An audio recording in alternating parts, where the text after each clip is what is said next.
Welcome back. It's risky business trying to start a company, but Director of Education Marcellus Taylor believes that's because there's nothing in place to support businesses leaping ahead to take those risks. If I turn here, you looking at me, laughing at me, boy, you thought you could have been big thing.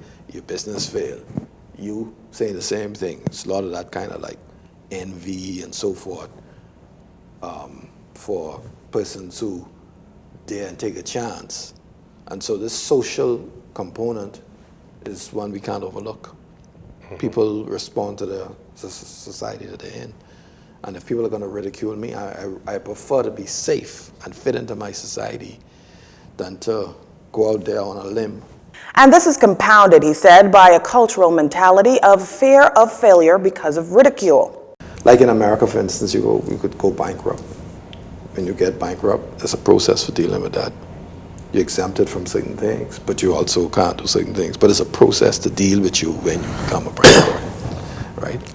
Also, people in the United States, they engage in certain businesses of certain size. They get a lot of assistance here and there, tax exemptions, this thing, the next thing. You also have even people who work in the United States on certain jobs, like construction workers in the north, in New York area. When it's winter months, they get 2 months worth of salary just because construction doesn't really go on that much, outside. There are a lot of systems in place.